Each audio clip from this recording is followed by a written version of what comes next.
Sir আপনার নাম? আমার নাম অসিত সাই।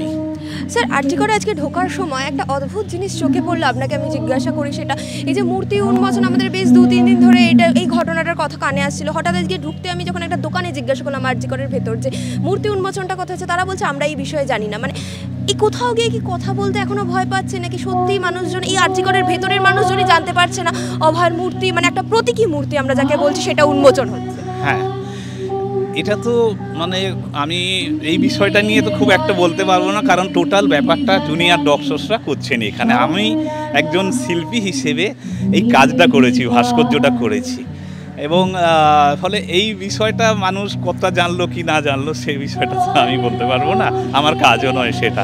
আমার কাজটা হচ্ছে যে এই ভাবটাকে তুলে ধরা, এবং মানে প্রত্যেকটা মানুষের মধ্যেই যন্ত্রণাটা এসেছে, কেউ প্রকাশ করেছে, কেউ করেনি, কেউ তার মতো প্রকাশ করছে, কেউ রাস্তায় নেমেছে, কেউ ডুগরে কাঁদছে।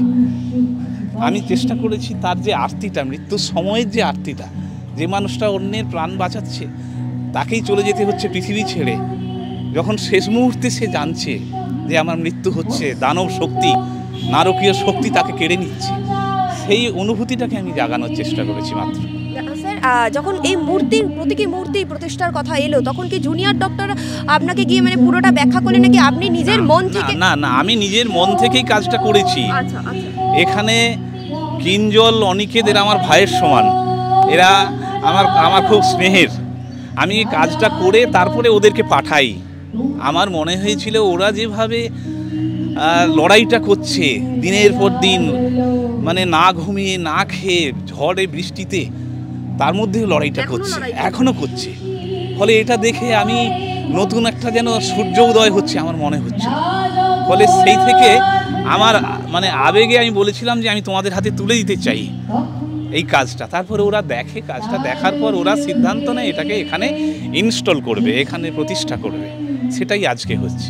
স্যার আপনি শিল্পী হিসেবে তো এর আগে বহু কাজ করেছেন, এই কাজটা তো কোথাও গিয়ে একদম আলাদা, কারণ আমরা বারবার বলছি যে এই সময়, এই দুর্গাপুজো মানুষ সারা জীবন মনে রাখবে। আমরা করোনাটাকে যেমন ভাবে মনে রেখেছিলাম, এই সময়টা আসলে মানে আমরা এক একটা ঘটনার পর না আমরা স্বাভাবিকভাবে মেতে উঠি, তারপরে ভুলে যাই, এটাই আমাদের স্বাভাবিক।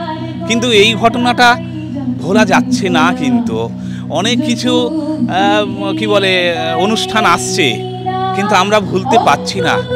এ কান্না যেন ভেতরে ডুগরে ডুগরে কাঁদছে, কে যেন বলছে বারবার বিবেকের কাছে। ফলে এটাই বোধহয় আজকে এটার একটা চিহ্ন রেখে যাওয়া, মানে চিহ্ন পৃথিবীর বুকে এটা আঁকা হচ্ছে যে এটা ভোলা যায় না, এটাই আমার মনে হয়।